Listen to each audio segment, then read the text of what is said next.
if you were on the ground in Taiwan, you would see a rapid deterioration of the Taiwan democracy. There were three very important telltale signs. One is at the tail end of the Tsai Ing-wen government, they passed a lot of laws that would be constituted as bill of attainder. It's targeted to the opposition party. When Lai Ching-te assumed his office in May 20th last year, the law was implemented to the nth degree, and then more recently, the DPP government has waged something they call the general recall, 大罢免.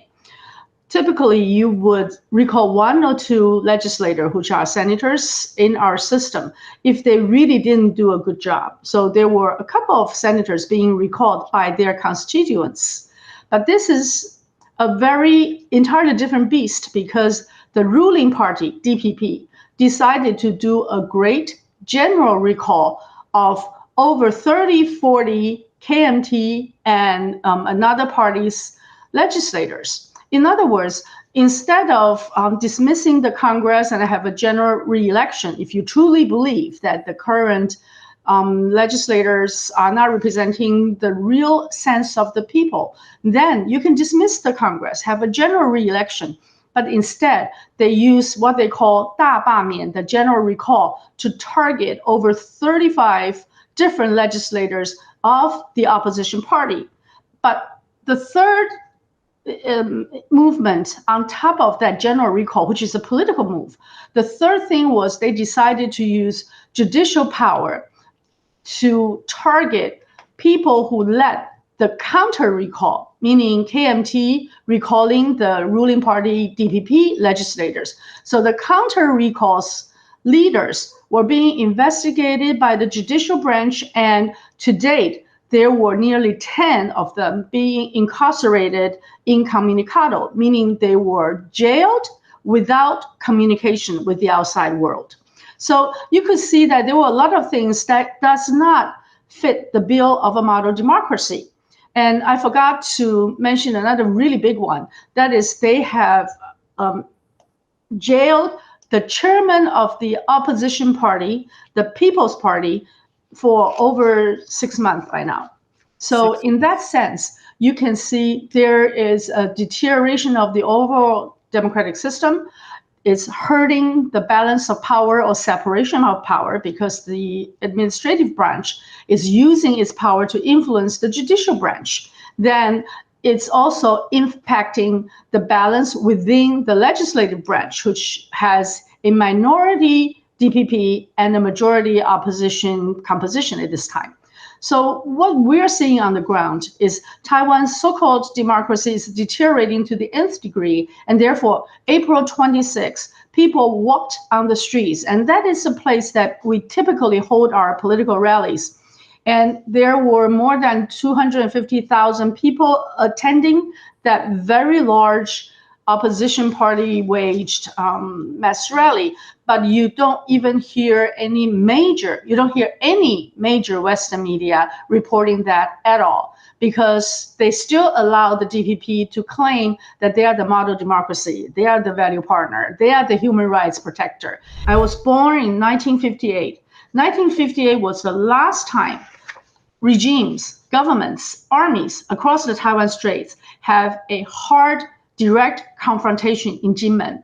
Jinmen actually received over 400,000 bombshells in 1958. And that is really important to remember, because since then, we have, even though we're still officially in a civil war, the two governments have not ceased to claim that they have the only representation of the entire China, but the two governments did not engage in any hot war, the kinds of combat you see in Ukraine or in Israel. There was no hard combat since 1958. So while we were officially or technically at war, we actually managed peace. And the time that KMT ruled was the longest time of managing that peace.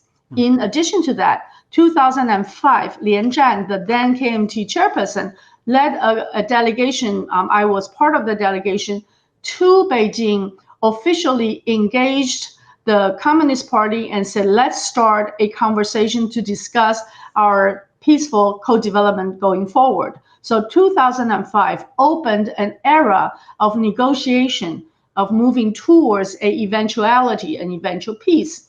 And Ma Ying-jeou's 8 years saw the results of that. There were over 22 ministry-to-ministry meetings and over 30 agreements across the governments across Taiwan Straits. So we were able to manage peace, and most of that, actually all of that, was done under the KMT regime. And what I'm trying to say is KMT didn't have an illusion that we don't have a confrontation. It didn't have an illusion that we didn't have a war because it managed that war.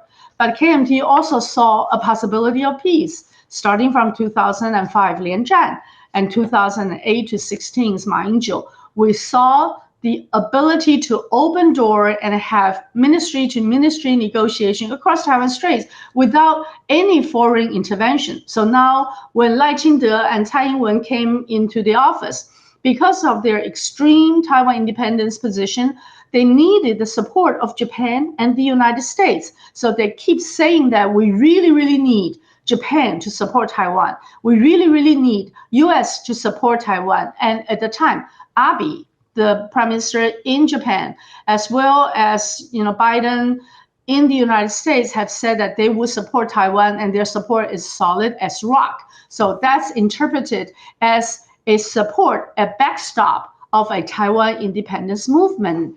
And now we're seeing it deteriorating to an nth degree. We also have a large problem of people not wanting to serve in their military service, which is compulsory. Usually, in the last couple of years, we have reduced the compulsory military service to 4 months, basically to allow every man, no woman, every man to at least know how to operate basic weaponry. But with the U.S. support and U.S. pushing, we are now adding the 4 months back to 1 year. So all young men will now be subject to a 1 year military service, and a lot of them are trying to avoid going back into the 1 year military service. That is because war is now more tangible. It is closer, more pacing. It's more likely that would happen. So when you say how people feel about it, I think it used to be a very distant scenario. Like I said, I'm 66 years old. We didn't have war between Taiwan Straits for 66 years. So that's a very distant scenario. But now it seems to be coming our way. And then we changed our law locally so that if you are a US citizen, you can serve in the government, which is not allowed. You can't even go into the Congress as a foreign national. So we changed the law so that foreign nationals, for example, if you're a US citizen, you can go into our government and hold positions, be advisors or more stable of office. And then we have a lot more military advisors coming onto Taiwan. That's the first time ever since 1979. Because during the severance of the diplomatic relation and the normalization with PRC, U.S. promised 3 things: sever the relationship with Taiwan diplomatic officially, remove all the military personnel from Taiwan. They used to have a very large base in Taipei and another very large naval base in Zuoying. So remove the military personnel from Taiwan. And then the third one is to stop operating the Joint Defense Treaty. We actually had a very strong Joint Defense Treaty, just like US and Japan has. So all 3 was supposed to stop in operation in 1979, and now we're seeing them coming back. And therefore, let me give you one more data point. Recently, our government issued that Taiwan has about 2% of all the people from different parts, because we have Southeast Asian immigrants, have about 1% Aborigines, and the rest are called the rest. We're not called the Han or the Hakka or the Fujian. We are the rest. The 90% of the people in Taiwan are the rest of the people. So that's really deep-rooted in that rebuilding a Taiwan identity and trying to cut off any connection with mainland China and try to make it a uniquely island culture.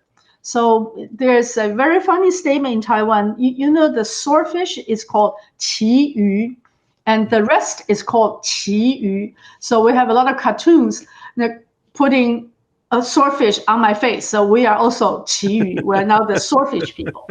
The government is not joking. The government is claiming that the rest of the people, 95% of the people are simply the rest. 偷偷告诉大家，我最近发现了新法宝 Royal Face 逆时奇迹系列，它有活肤露、全效精华，还有精华霜。尤其我皮肤比较偏干，所以我非常的注重保湿。保湿做得好，肌肤自然烹饪。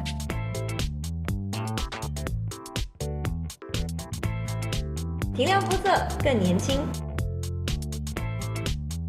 抚平皱纹超有感，而且气色变好。用心保养，每天都更美一点。